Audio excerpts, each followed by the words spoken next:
panghuli. Panghuli natin pag-uusapan. Ito na. Impeachment ni Sara, diniklarang archive. Dinideklarang archive. Ito na nga, mga kababayan. Ano bang ibig sabihin ng archive? Ito, mga kababayan, gusto ko lang ipapanood sa inyo. Kasi kanina po, sa hearing sa Senado, mga kababayan, ay ito mga kababayan, sabi dito, mga senador pinagbutuhan na ang i-archive ang impeachment ni Sara. Ito. Tignan nyo mga kababayan. Pinapabasura po ni Marcoleta, ni Rodante Marcoleta, ang impeachment complaint laban kay Sara. So ngayon mga kababayan, ito po, diniklarang archive. With 19 affirmative votes, 4 negative votes, 1 abstention, the motion of Senator Marcoleta as amended by Senator Joel Villanueva adhering to the immediately executory decision rendered by the Supreme Court en banc on July 25, 2025, which among others held that the articles of impeachment are null and void ab initio and that the Senate did not acquire jurisdiction and to transfer the articles of impeachment in relation to case number 002-2011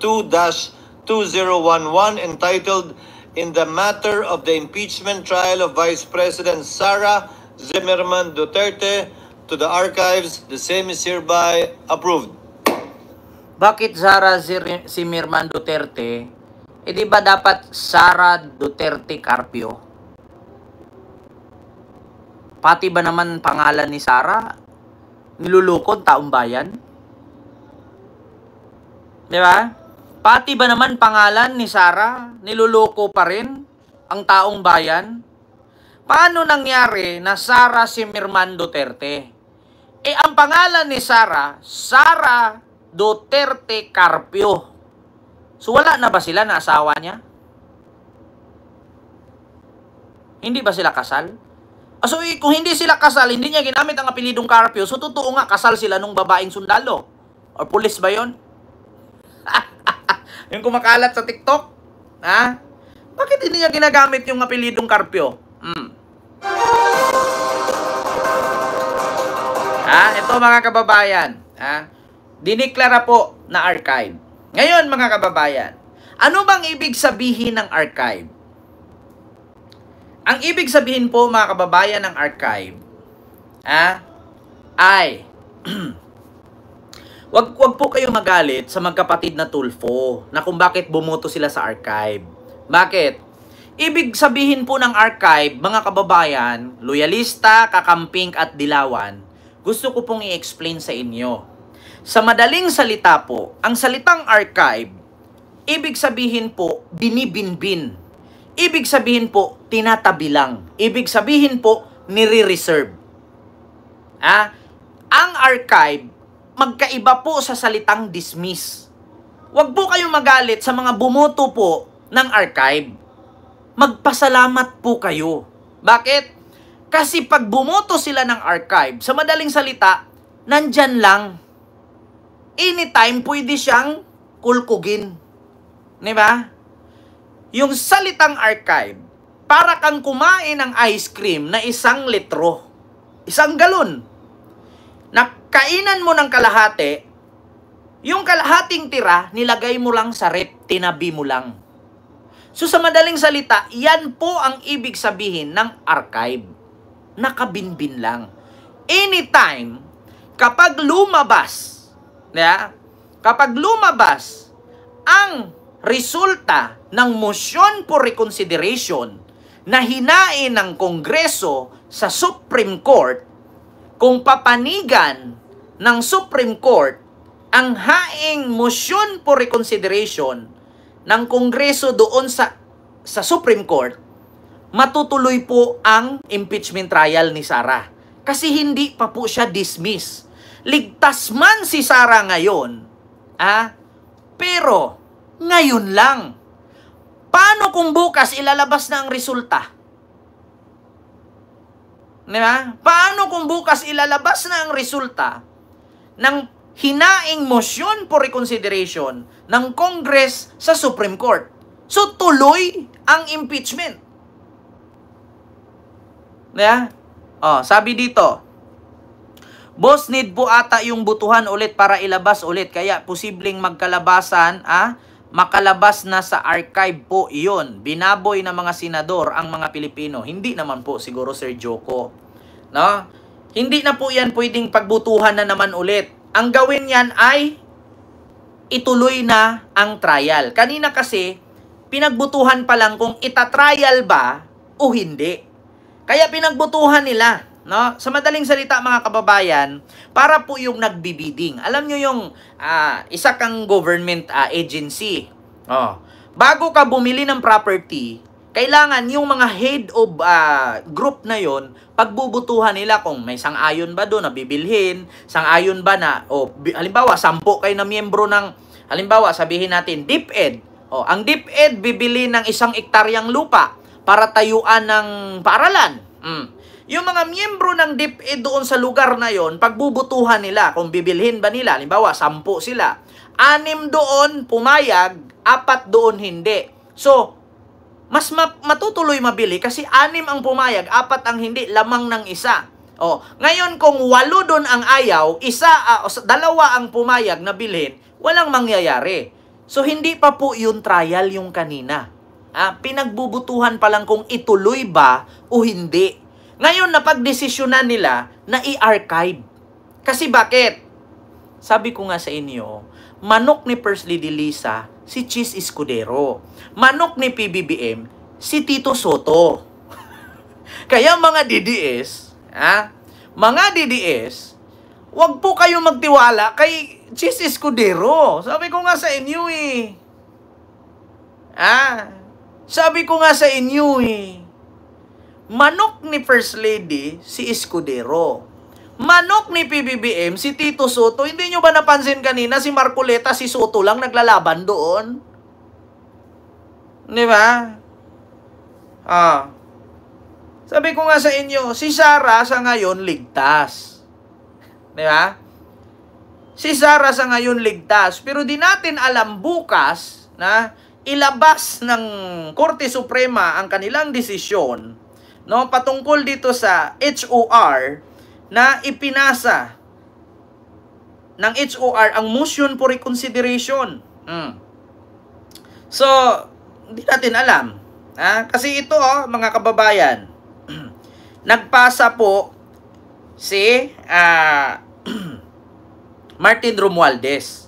Inaantay pa po. Lutein Gumis, isang candy na Wait lang po, nakakatulong ads sa po mga yan. nakakaranas ng Kinumpirma ng Supreme Court na nagsumiti na ang Kamara ng motion for reconsideration kaugnay ng deklarasyon na unconstitutional ang articles of impeachment laban kay Vice President Sara Duterte.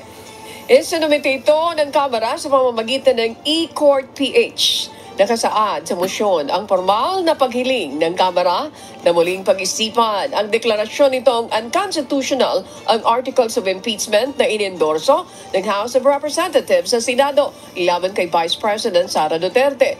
Naninindigan si House Speaker Martin Romualdez sa eksklusibong kapangyarihan ng eksklusibong kapangyarihan ng Kamara na mag-umpisa ng impeachment process.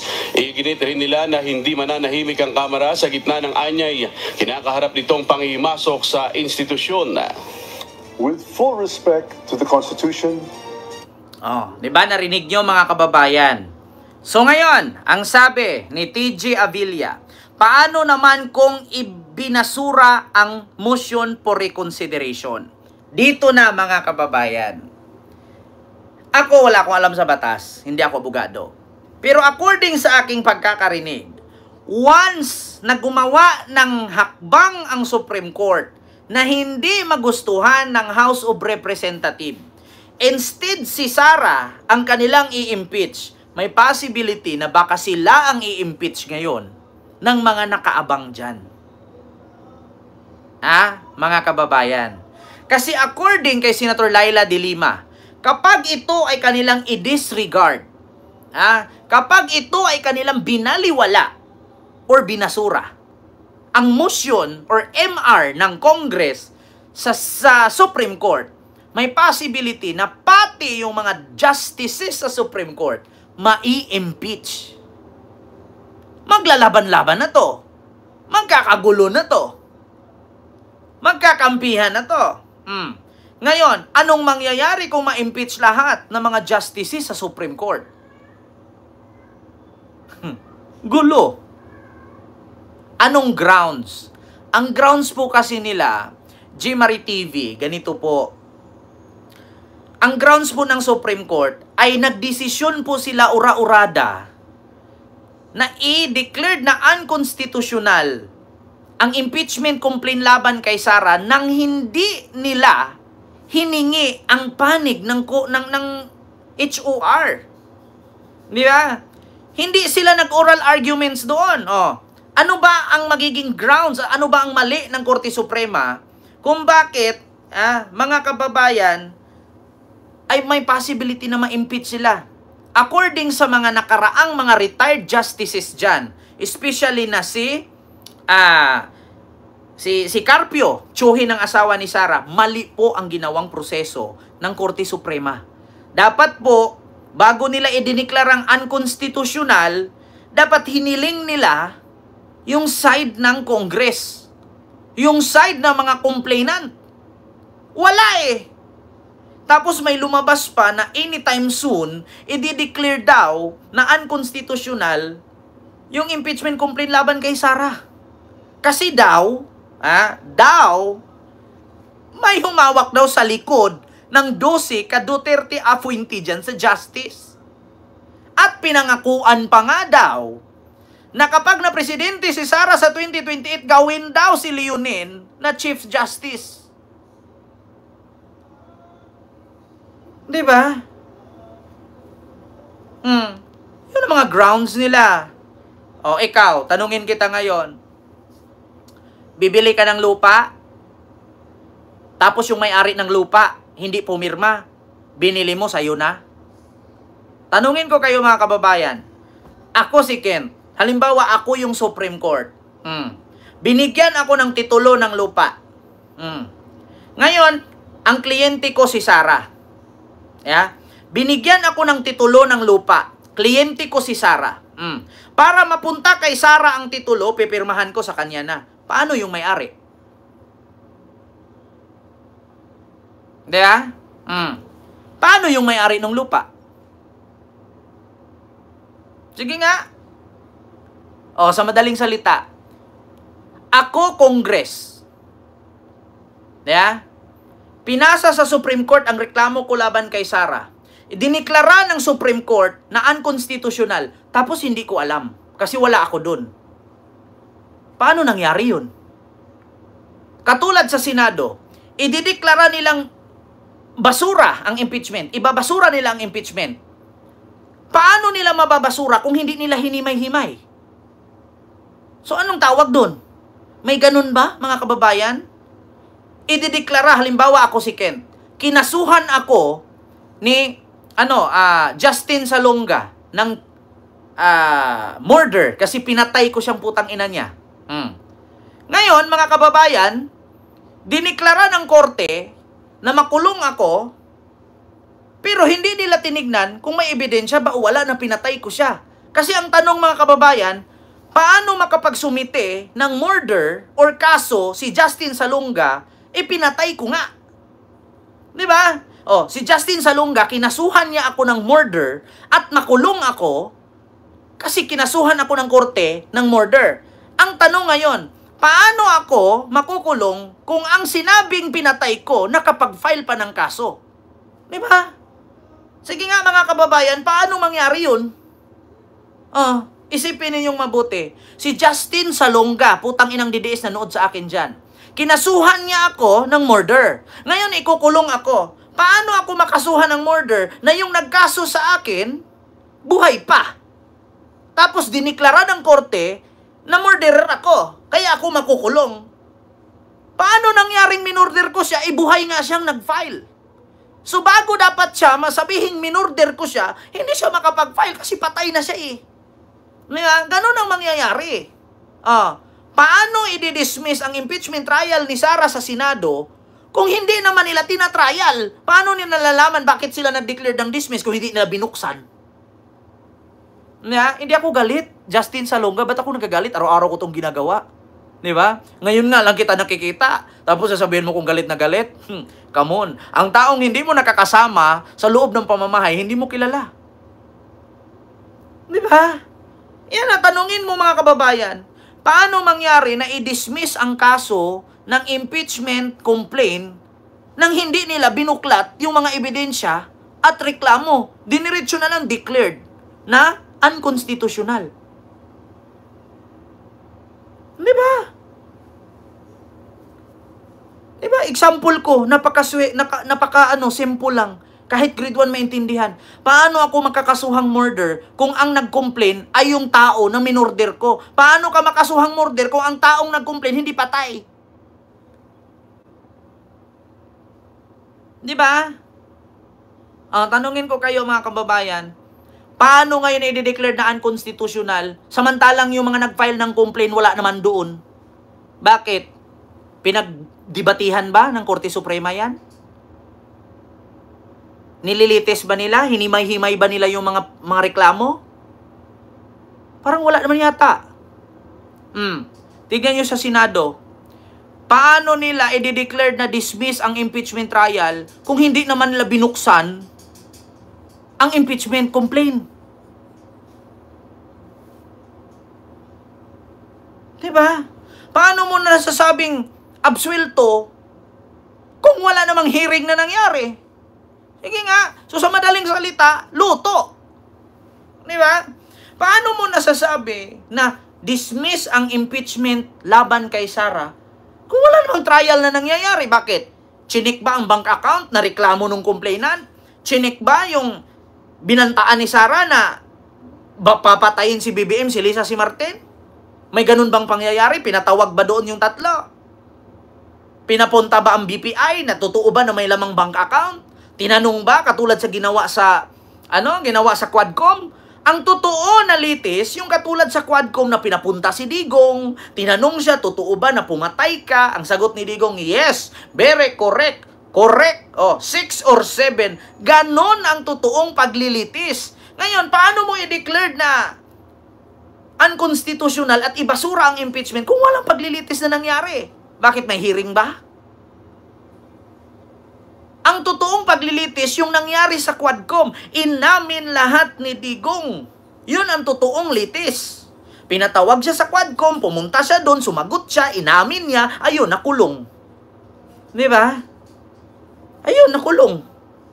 Inamin niya eh. Hindi ba maintindihan yan, mga kababayan? Ang tanong ngayon, nasaan si Sara? Di ba? Napakasimple lang. Hindi nyo ba naintindihan yan, mga DDS? Ang totoo, ang salitang litis, yun yung katulad sa Quadcom. Pinapunta si Digong. Ang sabi ni Digong, wala akong pera, wala akong pamasahe, umasa lang ako